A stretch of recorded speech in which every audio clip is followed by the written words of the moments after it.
What's up? What's up? We are back. This is the IN Baseball Show. I am your host, Mason Cameron at PFF_Mace on Twitter.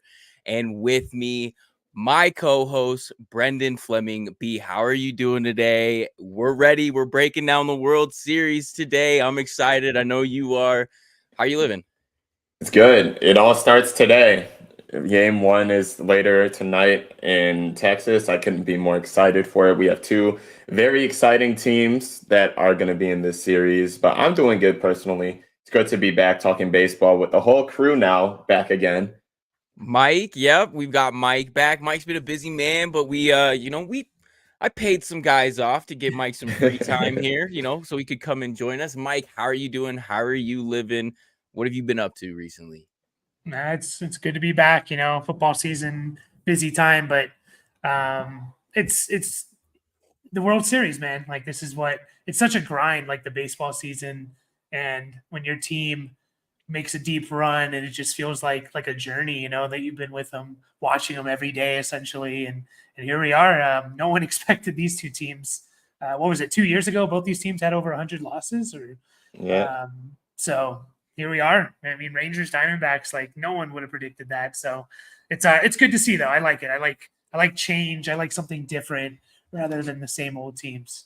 Parity is so good for sports, and it's funny because baseball specifically tends to be the sport that doesn't have a lot of parity, just given how like rosters are set up. It's actually funny because me and B were having a conversation a little while back on a completely different topic about some salary caps and things like that. Or was that us, B? I can't even remember now. It was that long ago. But we were having some conversations about salary caps, and I was like, baseball's, they don't have any parity because of the no salary caps and just luxury tax and all these big teams. And then it was so funny because then I like opened my own eyes and I'm like, wait, I'm an idiot, because this is the season where you had both of the New York teams spend all this money on players, not even make the playoffs. And now we have the Rangers and the Diamondbacks squaring off in the World Series. It could not be a better story. So I'm excited to break it down with you guys. So it's definitely gonna be a good show. So for starters, though, we have to break down kind of how we got here. So in the NLDS round, because that was actually the last time we like left off, is we had a show right before or right as the NLDS was starting, right? Right, B, I think. Yeah, it was Yeah. right as it was in the rain delay for game one of the ALDS Right, between Texas exactly. The and very, very Baltimore. first game. You're right. Very first So game. we lucked out with that one. Good rain delay. So it looks like we had in the NLDS, the Phillies took down the Braves 3-1. What did you guys make of that performance by the Phillies to take down this really, really solid Braves team?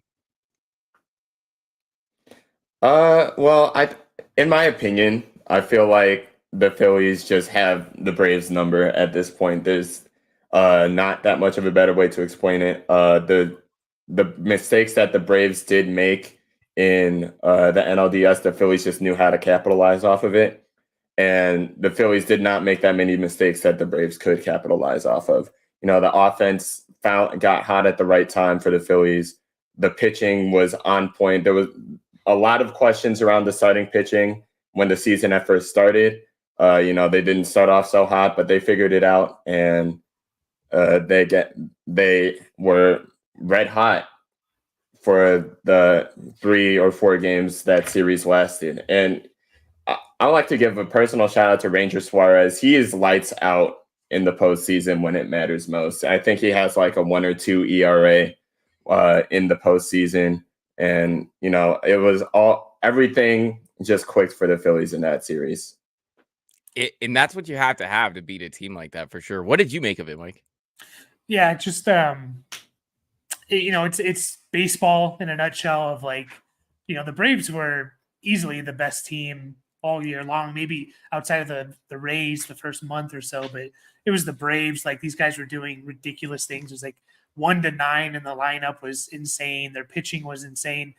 And you know what? They weren't really in a fight. Like, they had that division locked up. It felt like April, but really it was like June or July, like all year long they had that division wrapped up. I know The Marlins got maybe within like 5-6 games of them at some point in the summer, but they had it locked up, and Phillies were kind of fighting all year long. I know they had a pretty good cushion there at the end for the wild card, but they've been fighting. They had just been there last year in the same situation. So I don't know. It's something to do. I know a lot of people are talking about the whole playoff format and these top seeded teams. They get time off in between when the wild card games are going. And is that a good thing or bad thing? And I think it's more to do with just, the teams that didn't perform where, again, they weren't pushed at all year long. Like they were essentially had the division locked up for months. So I think that's a little bit more to do with that. But yeah, the Phillies just, their players are clutch and Ranger Suarez, like we were saying, their pitching comes up clutch, and Bryce Harper and those guys, they know how to perform in the big stage. So, yeah.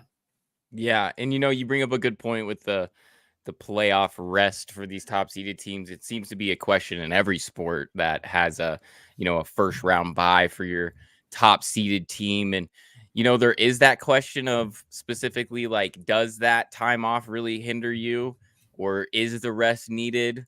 But then when like you just said, as you perfectly put it, they've been off for the last 2 months. Essentially, they've had meaningless baseball for 2 months. So it's not really like that one-ish week is going to really make that huge difference or any much more of a difference than having zero meaningful baseball to be played for the final 2 months of the season, which is probably a more significant impactor to a person's psyche than like, oh, I had a week off. Like now I can't hit the ball anymore. But it is it's an interesting case study for, something like that. So we will see as things move on, though.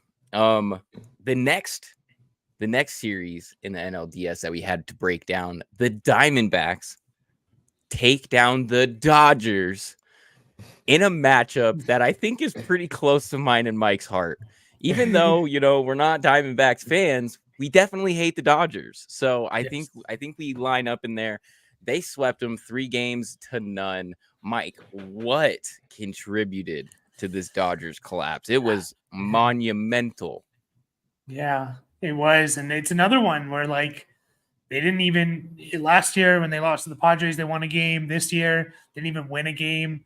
Is it another case of just like the time off, and it's a combination of that. We just talked about it, and it's only a 5-game series as well. Like if it was a 7-game series, okay, maybe the first couple games you get your groove back and then you're good to go. But first couple games, like you're one game. If you don't perform, you're one game out away from elimination. So I don't know.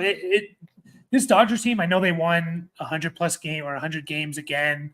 But they didn't seem like the powerhouse that they were the last couple of years, specifically in the pitching, the injuries they had there, and the bullpen and the starters. And, Clayton Kershaw got beat up. And I don't know, it's just the Diamondbacks, a couple of those games, they just jumped out.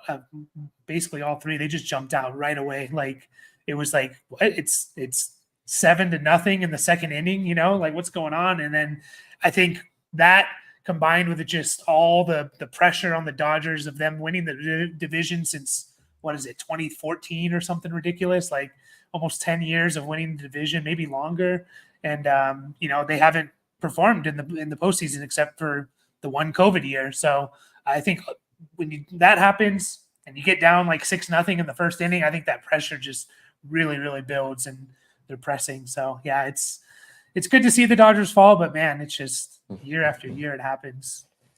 Yeah, and you hit it on the head. They just didn't show up, and when the series are more short like that, and you lose that first one at home, it puts you behind the 8 ball, and you absolutely hit the nail on the head. There were a couple times I was late getting home from something I was doing, and I go to flip on the TV and check the score, and it was already out of hand. And I'm like, okay, I guess this one's a wrap. I can go do something else now. So I'm right there with you. So it's really interesting descent to look at, where for some reason, as soon as the lights come on, the Dodgers always seem to crumble. B, what do you make of this Diamondbacks team being able to take down the Giant?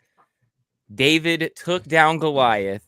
in the form of the Arizona Diamondbacks. And what did you make of that matchup?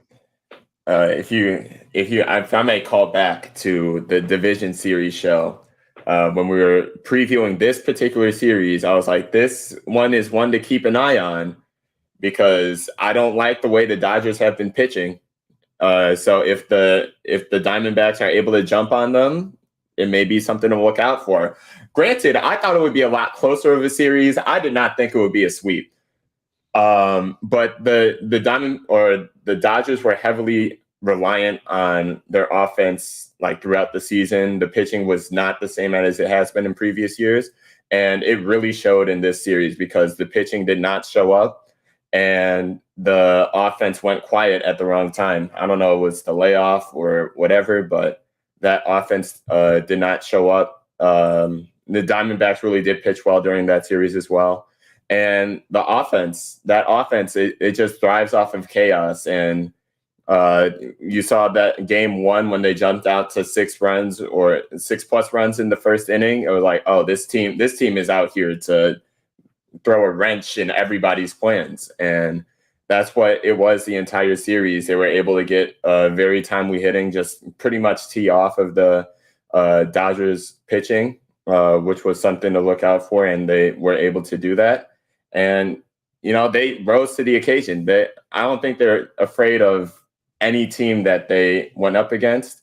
Not all they saw was division champions, but they saw the division champions in the Central Milwaukee and took them out in 2 games and then swept the Dodgers immediately. It just seems like they were built for this moment. The underdog. There's no pressure for the underdog ever. That's how they always say it. Like the pressure's all on them. Let's just go out there and play. And any given Sunday or whatever the cliche is for baseball, I guess it would be. But it's right there. You're absolutely right. And we're gonna break into it here in a minute, but it turned out to be very successful for them, obviously. So, all right, that does it for the divisional series, or actually for the NL divisional series. Now we have some AL divisional series to break down. The Rangers, 5 seed, went in and took down the Orioles, the 1 seed, also 3-0. Biggest need for the Orioles to become playoff ready next season. What do you think when you kind of identify what they need to do to take that next step forward? Because honestly, I think we were all a little surprised to see them in this position to begin with in the season. But now that they have been, what do they need to do to continue to build on that success that they had this year? Because even though they went down 3-0, like this is still a pretty accomplished season for them, to say the least, I would say. Yeah, they're the only 101 team in the American League, which is definitely something to tip your cap at. For me, I just think they're a little too green to make any real damage in the playoffs this year, especially being the team with the long layoff. Didn't really know how to deal with that. There's a lot of inexperience from top to bottom on this team, with the talent they have on the field. And, even the manager, I believe this is Brandon Hyde's first playoffs or postseason as a manager. So I really think they just need a veteran presence in there. Somebody that has, been in the postseason, maybe somebody that's won before to, kind of give them a different angle. Hopefully someone of quality that could, that has been there before to kind of take them through it. And I think they'll be back next year, no question. They still have all the talent in the world and all of them have been there now. They know what the experience is like. I think they'll just make them hungrier to come back next year. And, with an added veteran presence, I think they'll be able to do some good damage in the postseason next year. Yeah, absolutely. Because they overachieved. Like they were significantly better than anybody had anticipated. So they have a lot to build off of. And just a couple of key pieces could really make a huge difference for that team. Absolutely. And Mike, we're going to get more into the Rangers here as we go, obviously. But wow, what a first, or not first, but what an outing in the divisional series for them to take down this Orioles team. What did you make of what they were able to do? Yeah, they just were kind of doing what they did all year. Their offense has maybe been the best all year long, outside of the Braves, maybe. But from the beginning, it was just like, yeah, the Rangers' offense is ridiculous. These guys are just mashing and they just keep hitting the ball, and they're, uh, very deep 1-9. It's tough to get through that when you have 4 or 5 guys like Brenden said. Maybe the Orioles, they just need to add some pieces here and there and create that depth. Having studs in the middle is good, but you really do need a 1-9 lineup, and the Rangers have it, and they're just so good. But yeah, it's interesting with like the Orioles, because I think if you're an Orioles fan, you're thinking, all right, like this is fun, we're doing well. But then when you're the only 100-win team in the AL, do you now have expectation? Are you now disappointed that you didn't even, win a series or a game here in the playoffs? Like, I don't know. I don't know how Orioles fans overall feel about that, like, or how I would feel about my team going from, we didn't have this expectations coming in, but now we're here and I want to win, So it's always tough as a sports fan. But yeah, the Rangers is just, again, offensively, and a couple players getting hot and just kind of going on tears. That's really all you need in the playoffs, along with pitching. And yeah, you can go on a run like this. Yeah. And, I'm right there with you. I think moral victories only mean so much, because as a fan of a team that doesn't ever win, in the one time they did win, I was not any happier or okay that they lost, because we weren't expecting it. So you could definitely tell that the fans in Baltimore were probably disappointed, and the team themselves are probably disappointed. But frankly, this is a good thing in the grand scheme of things, in terms of how teams are built in all across sports, is that if you're one of these top seed teams and you kind of coast your way through things and you don't really ever get challenged, you don't tend to meet those expectations in coming seasons. And, now that you're a 1 seed and you just went down pretty early, you weren't expected to be there. They're not going to go into next season being like, oh, we were the 1 seed. They're going to come in with a chip on their shoulder and hopefully some new pieces and reloaded. And we're going to see them back here again, because I think they have a lot of, nice young talent that'll be quality to see as we move forward, for sure. So the other matchup of the divisional series, the ALDS, that we have to break down. Unfortunately, the Astros took down the Twins 3-1.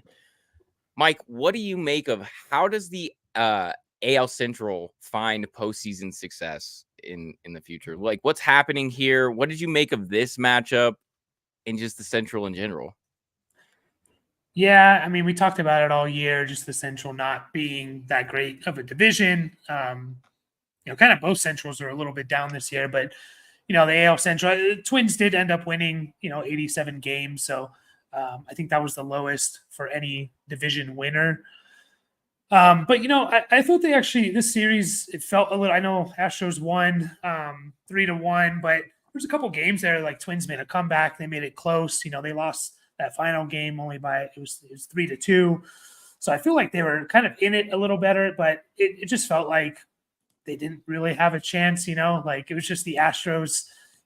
This team is a dynasty, if there is any in baseball, and they're just constantly in the ALCS like every year. So it felt like any team that was going to play the Astros in that round were going to lose. But yeah, I don't know. It'd be interesting to talk with Brenden a little bit, just like, what do you make of the AL Central in general? And is it just the level of competition across the board that makes these teams kind of a paper tiger or paper lion? I forget which one it is, but one of those when it comes to the playoffs, or what do you think, Brenden?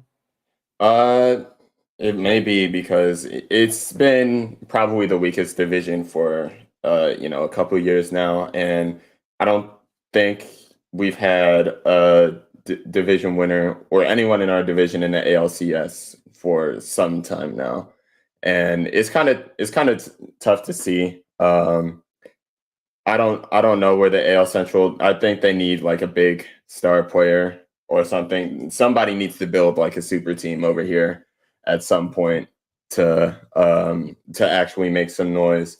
But it's a tough cycle, because you have a lot of teams that are in the Central right now that are either like at their peak, or like it feels like everybody's rebuilding right now at this point. So it's a tough matchup for the Twins to go up against the Astros, even though I don't see them going 4 or 5 games against any other team that was in the divisional round.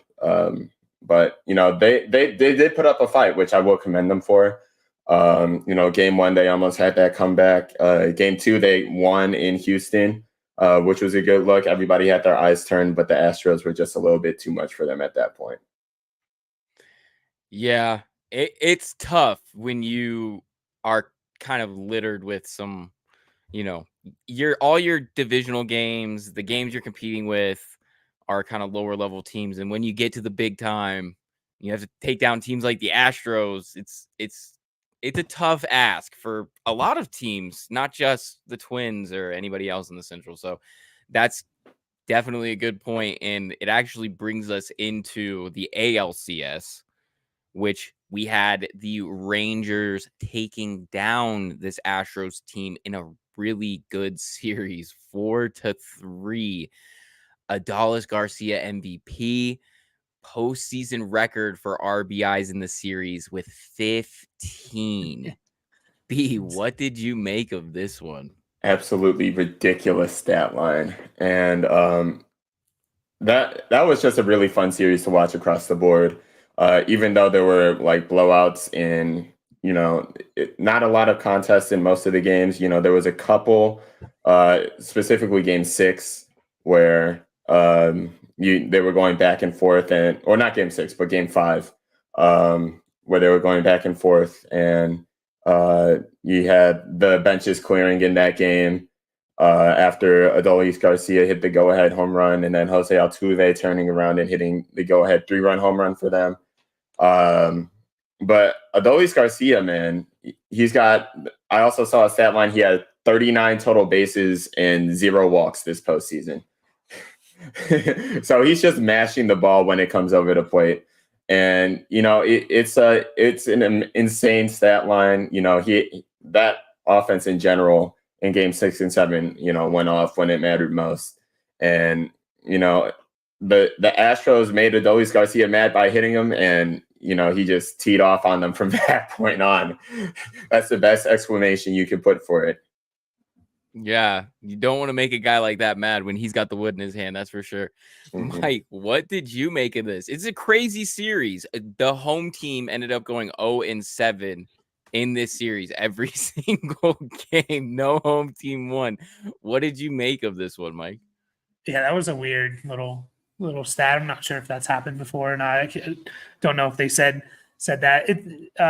This was an awesome series. Like I thought when Altuve hit that home run and the Astros kind of stole that game from the Rangers, I was like, here we go. Like Astros are gonna end this series. Like it's over. And no, like the Rangers, they came back. They made a game of it or a series of it, and obviously they won it. And Adolis Garcia is a cool, total, story guy from Cuba, like just a really cool story. And like, there's always that one player of the playoffs that just goes off. And, Randy Arozarena is always one that comes to mind in 2020. Like he was carrying the Rays that year to the World Series. And Adolis Garcia is just awesome. I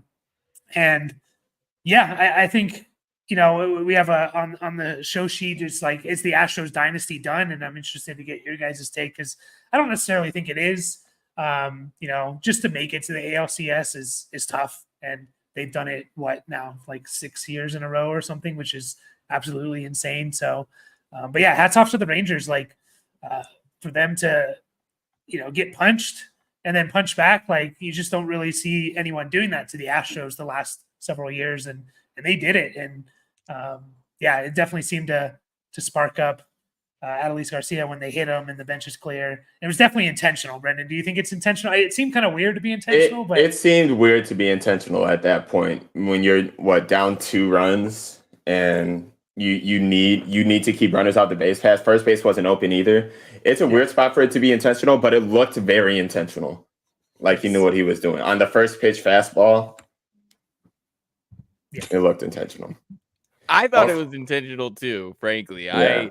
when I saw it, I was like, I get that the situation didn't call for it, but if you have that bad of control, like they're not fucking putting you out there. So I don't know. Yeah. But that was an Also, interesting to note, we brought up the home team going 0-7 in this series. It's only happened one time before. Also, the Astros lost that series. It was the 2019 World Series with the Nationals. Oh, So it both times the Astros lost. so next year when they get into a series and the first 3 games go all to the away teams, now everybody's gonna be like, "Oh, it's the Astros curse. The Astros curse." I actually like that. I'm all here for that. I'm all here for a unique Astros curse. So I like it's better it. than the home team always winning. There's that saying like, "Oh, the series doesn't start until the road team wins." It never really made sense to me. It's like, well, the home team can just win 4 games and the series is over, so it can definitely start. But yeah. Right? Yeah. What do you mean? So you're telling me that the series could be over before it starts? Is I guess what the saying goes. So that does it for the ALCS on that breakdown. When we look at the NLCS, though, we had the Diamondbacks taking down the Phillies. And as impressive as the Rangers taking down the Astros is, the Diamondbacks taking down the Phillies is, I think, equally as impressive. Even though the Phillies were just a 4, they were an impressive team, especially through this postseason stretch. They end up losing 3 games to 4, also went to 7. Ketel Marte with the MVP has at least a hit in every postseason game he's played in. The Diamondbacks came down from 2-0, 3-2 deficits. Mike, what did you make of this AL West rival of ours here? What or NL West rival of ours? Excuse me. Now I'm all backwards. I'm thinking about the Astros. What did you make of this? Yeah, this might have been the most shocking of any series. Like I know the Braves losing, the Dodgers losing is shocking, but also, like them coming off the break, you can see it happen. But for the Diamondbacks to win the last 2 games against the Phillies was maybe the most shocking thing to me because I thought when the postseason started, I kind of thought this is the Phillies' this postseason. Like they made it to the World Series last year, and they lost obviously, and this is the year where they're gonna have that revenge series and run and win the World Series, and it was kind of lining up for them and everything. They didn't have to play the Astros, but no, like Diamondbacks, they just I don't know, like the Phillies hitters just I forget what their stat line between Turner and Schwarber and Bryce Harper was that last game, but I think there was only 1 hit between the 3 of those guys in that last game. They just didn't show up. Diamondbacks have been pitching pretty well, like especially their bullpen's been pretty good in the playoffs, and yeah, they just shut them down. Super impressive to go into Philadelphia, tough place to play, and just win those last 2.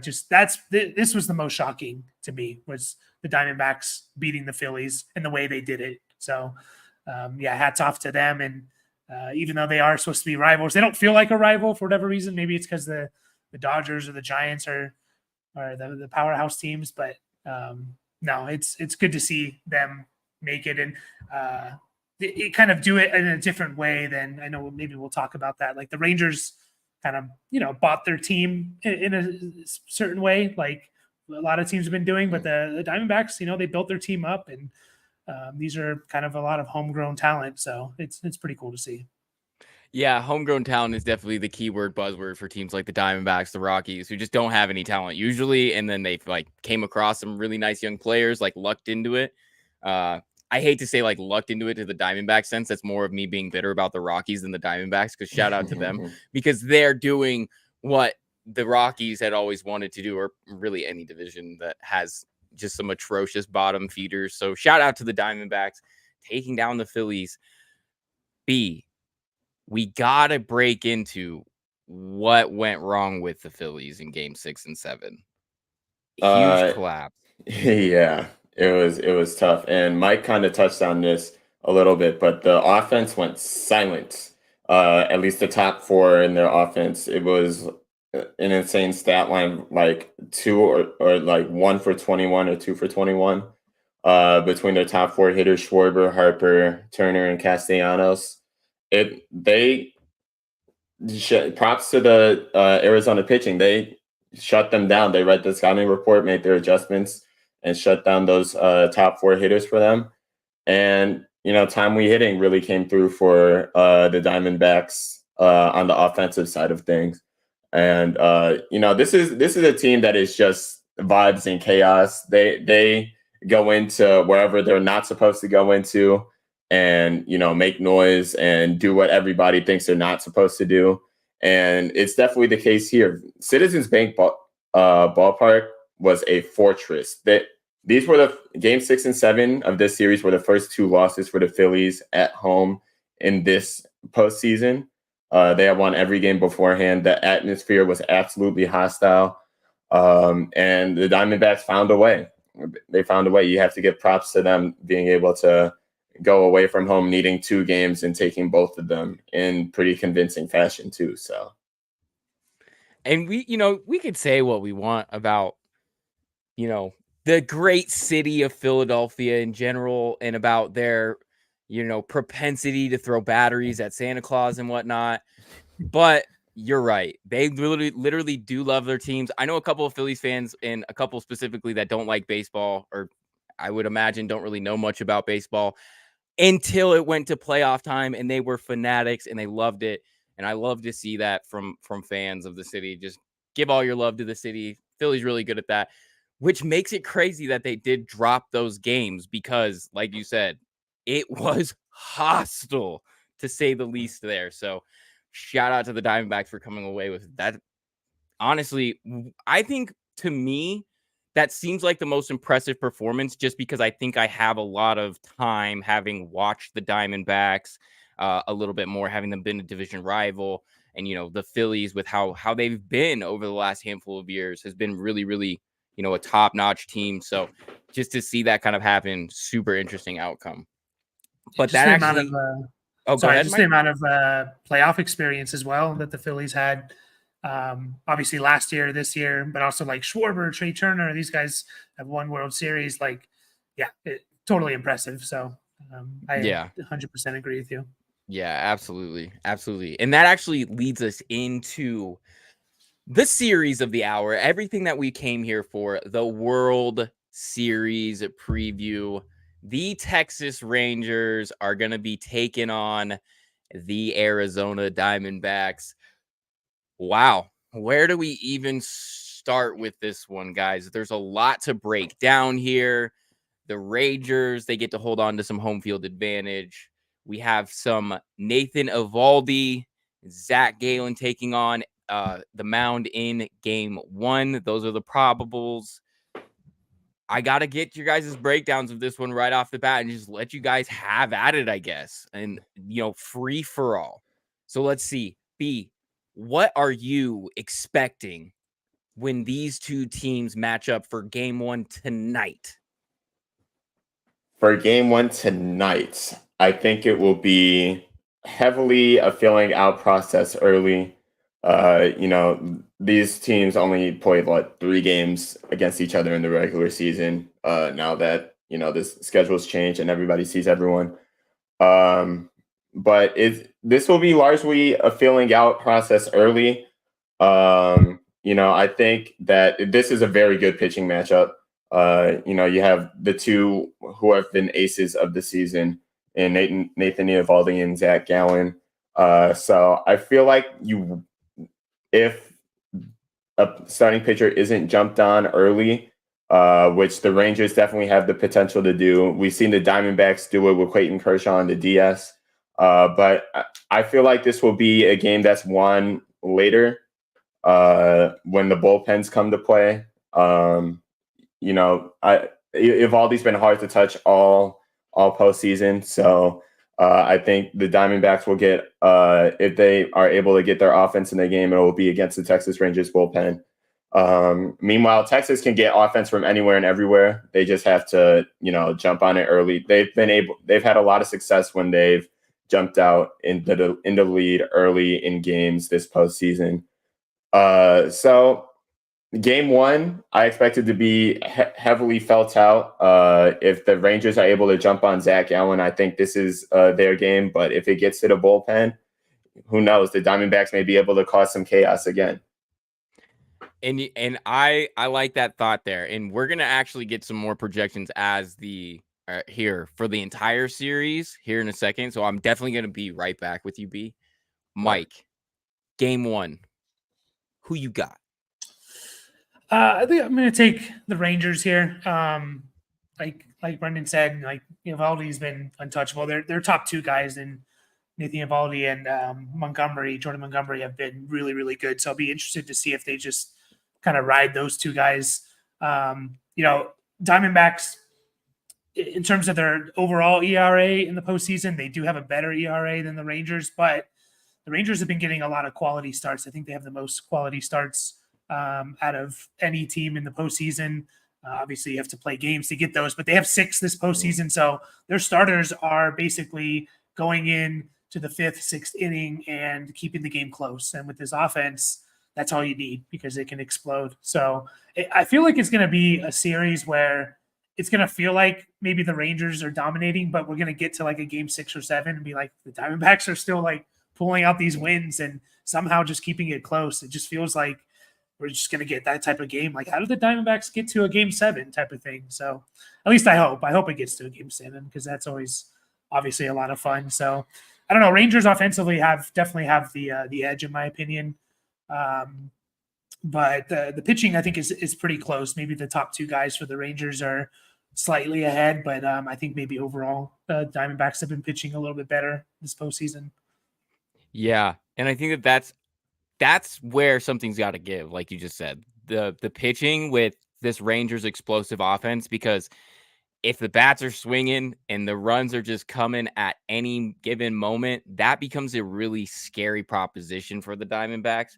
So I can't wait to see how this thing actually turns out. So B, outside of game one, as we look at this series as a whole, do you think that it could kind of ebb and flow to both sides, or are you still leaning maybe the the Rangers having that little edge there? What's your breakdown of the series as it moves forward past tonight? Yeah, so past tonight, and kind of going off of what Mike said for starting pitching wise, Jordan Montgomery's been lights out. And you also have the experience of Max Scherzer, who hasn't been as honed in as he has been in recent postseasons, just because he's just coming back from injury. But that's still I'd still put Max Scherzer against any other pitcher in the league. Man's a psycho. You know? The man Exactly. is a psychopath. But a lot of the time we say that pitching wins these series, especially in the postseason. But with the Texas Rangers and the Arizona Diamondbacks, I think we're going to see a lot of chaos ball, personally, because you have. I think that the Rangers will have the edge on starting pitching, but the Diamondbacks do have the better bullpen, in my opinion. They've been able to lock down, everybody that they've come across. And offensively, it can be a shootout either way. As soon as you get down to like the middle and late stages of a game, the Diamondbacks love a chaotic game. They absolutely love a chaotic game. That's been their motto throughout this postseason. And, the Texas Rangers, as volatile as they are, they also love the chaos as well. Putting up 11 runs in game 7 is not normal. So this is going to be an exciting series either way. Overall, I think that, the Rangers will probably have like a slight edge overall just because of how volatile. If their offense is on point, they had a lull in the season where their offense was kind of struggling to put runs together. But this was still the best offense in the major leagues this season. So it's going to be a mission for the Diamondbacks to kind of keep up with that, and hopefully their starting pitchers can kind of mitigate that damage as well if the Rangers do have hot bats in this series. But it's going to be. I'm rooting for chaos ball here. It should be a very exciting series. We all hope for some chaos ball too, I think. And Mike, we're gonna come right back to you. Anything else that we're missing, or maybe just the average fan or analyst is missing in this matchup that we should pay attention to? Or what is the most thing you're excited about seeing with this one? I know we've talked about the bats a little bit, the bullpen. What are you liking with this one? So I think a big thing that we are leaving out is Bruce Bochy, the manager for the Rangers. The dude is I was always under the belief that, like, how much do baseball managers actually do, especially nowadays with all the advanced stats and everything, and just kind of following the play. Bruce Bochy has taken 3 teams to the World Series, the Padres. He's obviously won 3 with the Giants. Now he takes over as the Rangers manager, and he takes them his first year to the World Series. Like, the dude has so much experience, and I think that's just a huge, huge advantage to, and obviously, like, Torey Lovello he's been there for a few years, but he has nowhere near the experience that Bruce Bochy does. So I think that's something that might tilt in the favor of the Rangers, just that experience. And he's been there, obviously, winning 3 World Series, and he's been to this is his 5th, I believe, now. So definitely something to favor for the Rangers there. And adding on to the experience point, you have Corey Seager, who was a World Series MVP with the Dodgers. Nathan Eovaldi's won one with the Red Sox. So even on the rostered squad, I think you only have Evan Longoria for the Diamondbacks that has really been there. But the Rangers do have the edge both in the dugout with the coaches and on the field in terms of experience of actually being there before. I like it. B, the time has come. Who wins this one? How many games? That's a tough question. I hate doing predictions for stuff like this because it's really unpredictable. Especially I'm going to hold you to it too. Especially when you have the Arizona Diamondbacks in this series. It's so unpredictable.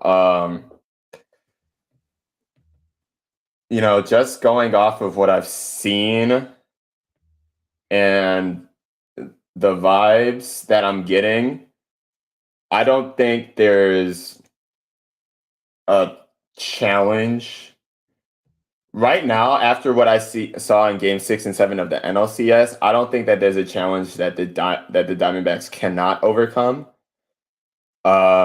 It'll be very tough because you'll have the Texas Rangers and that really potent offense. But in the spirit of chaos ball, I'm gonna say Diamondbacks in 7. Yes. Just because that's my bold prediction, because you have the Rangers have been fantastic, especially on the road all season. They have yet to lose a road game in the postseason, I believe, right now. But I don't know. It's gonna be tough. I don't think Chase Field will be the toughest environment they've seen. They won in Baltimore and in Houston, which are 2 of the best fan bases in the league. But Chase Field just unlocked something different for the Diamondbacks, in my opinion. Even though they did drop one to Philadelphia there, but the Diamondbacks, with their backs against the wall, are just a different team. So I like the Diamondbacks in 7 right now, but it could go either way. Diamondbacks in 7. I like it. I'm holding you to it too, by the way. There's no getting out of this one. All right, bet. Mike, same question to you, my friend. We have a big matchup right here. B's going Diamondbacks in 7. Where are you leaning? Well, the series doesn't start until the home. No. I'm going to go Rangers. I want it to go 7. I'm going to go Rangers in 6, just because I feel like a lot of, it's easy to say 7 because that's what we all want. I'll say Rangers in 6. I do think if it goes 7 games, I do feel like the Diamondbacks are just going to find a way to pull it out somehow. But I'll take the Ranger. I don't want to create another NL West team that has like bragging rights over my Padres or your Rockies. Like, they already have the Giants and the Dodgers, and now it's like, you throw in the Diamondbacks too. I know they've won one already, but yeah, I just don't want to create another fan base that creates problems. So let's go Rangers. Rangers in 6. I think offensively they're just on fire right now, and yeah, the experience I think is a little overrated sometimes, but I really do think it's going to favor the Rangers in this series. So yeah, Rangers in 6. You know, there's a difference between me and Mike. Is I've already resigned myself that the Rockies will never be here, so I have nothing to root for. But I would love to see another insufferable fan base in the AL West. Or NL West. I've said it again for the second time. I keep doing it. The Arizona Diamondbacks are going to win this series. And not just in 7. They're doing it in 6, baby. Ooh. Because they're starting tonight, game 1, with a win. And that's why I'm taking Arizona +1 on the run line here, too. And on the money line, 140. Bank it right here. You guys heard it here first. We are taking the Diamondbacks, or at least I am. So that's where we lie. So everybody, those are our picks. Thank you guys for coming in here and breaking down the World Series with us. It was a lot of fun to check it all out and take a look and see everything we got going on. If you guys are riding with us and want to ask us some questions about the series or about the playoffs in general or about the offseason as it goes on, get into our Discord. That's how you can ask us all of your questions. You can even ask all the guys all the betting questions. That's my job, or any of the fantasy football guys. Those questions, that's Mike's job.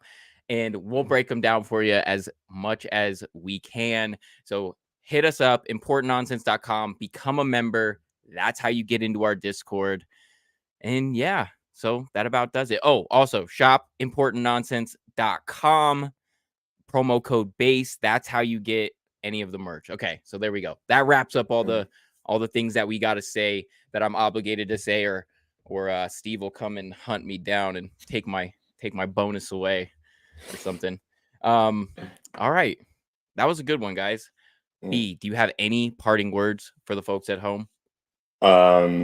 Before I get to the enjoy the World Series part, I just want to give a quick shout out to Dusty Baker, who's retiring after a fantastic career. I'm glad he was able to retire with the ring, at least, even if it was with Houston. But one of the best managers of our time, one of the most enjoyable managers, very likable guy. And wish him the best in retirement. But outside of that, should be a very fun series. Rooting for chaos. We didn't get a lot of great and competitive series until we got to the championship series.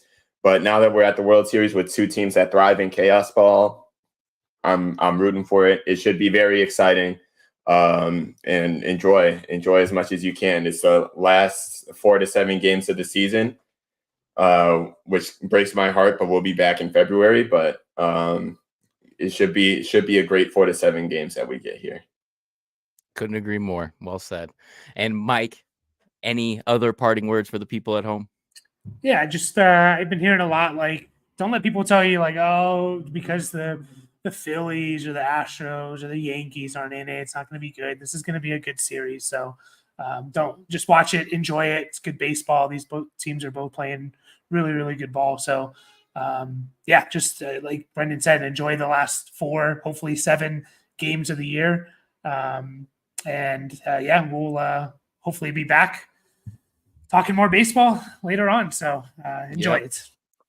And of course, this is the last sign off for us for the season, you guys. It's been a pleasure to break down baseball for you. Shout out to Steve and Neil and everybody over at IN for letting us come on here and just kind of BS for an hour every so often about the Diamond and all the fun stuff that's happened this season. So shout out to them. Shout out to everybody at Important Nonsense. We really appreciate being able to come out here and do this. And shout out to Brenden. Shout out to Mike. Thank you guys so much for coming on here all the time, giving us your knowledge, letting all the people know everything they need to know about all these matchups and everything that's going on in the MLB. So seriously, thank you guys for everything you've done this season. And I really appreciate it. And until next time, everybody, keep up the nonsense.